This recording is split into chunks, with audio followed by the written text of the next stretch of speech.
एकदा एक तरुण मुलगी होती, ज्याचे नाव सुजाता होते.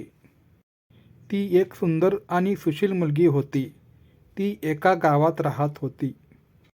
तिचे आई वडील खूप गरीब होते.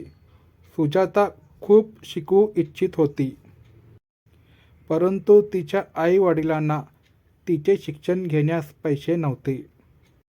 एक दिवस सुजाता आजारी पडली. तिला एका डॉक्टरकडे नेले गेले. डॉक्टरांनी तिला तपासले आणि सांगितले की तिला एका गंभीर आजाराने ग्रासले आहे. तिला उपचार करण्यासाठी खूप पैसे लागतील. सुजाताचे आई वडील खूप दुःखी झाले. त्यांना माहीत होते की ते सुजातासाठी उपचार करू शकणार नाहीत. सुजाता पण खूप घाबरली होती. तिला वाटले की ती आता मरणार आहे. त्याच दिवशी एक श्रीमंत व्यापारी गावात आला. त्याने सुजाताला आजारी पाहिले आणि तिच्याबद्दल विचारले. सुजाता आणि तिच्या आईवडिलांनी त्याला तिच्या आजाराबद्दल सांगितले. व्यापारीला सुजाताच्या दुर्दैवाबद्दल दुःख झाले.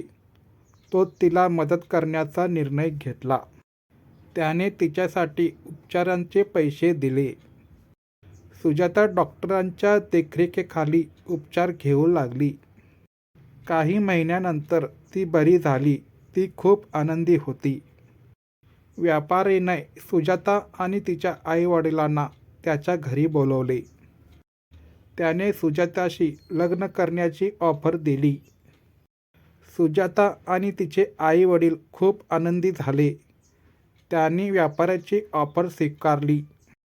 सुजाता आणि व्यापारी लग्न केले. ते खूप सुखी जीवन जगू लागले. पण सुजाता व्यापारीच्या प्रेमात पडली नाही. तिला त्याच्याबद्दल फक्त आदर होता. ती त्याच्याबरोबर फक्त त्याच्यामुळे राहत होती की ती त्याच्या मदतीमुळे बरी झाली होती. एक दिवस सुजाता एका डॉक्टराशी भेटली. डॉक्टर खूप सुंदर आणि बुद्धिमान होता. सुजाता त्याच्या प्रेमात पडली. सुजाताला माहीत होते की तिच्या प्रेमामुळे तिचे लग्न तुटू शकते, पण तिला त्याचा विचार करायचा नव्हता. तिला त्याच्याशिवाय राहायचे नव्हते. सुजाताने डॉक्टराशी लग्न करण्याचा निर्णय घेतला. तिने व्यापारीला घटस्फोट देण्याचा निर्णय घेतला. व्यापारीला सुजाताच्या निर्णयाने खूप दुःख झाले.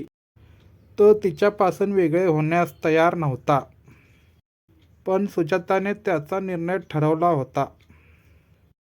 सुजाता आणि डॉक्टर लग्न केले. ते खूप सुखी जीवन जगू लागले. सुजाताला तिच्या निर्णयाबद्दल कधीही पश्चाताप झाला नाही. ती डॉक्टरच्या प्रेमात होती आणि ती तिच्याशिवाय राहू शकत नव्हती.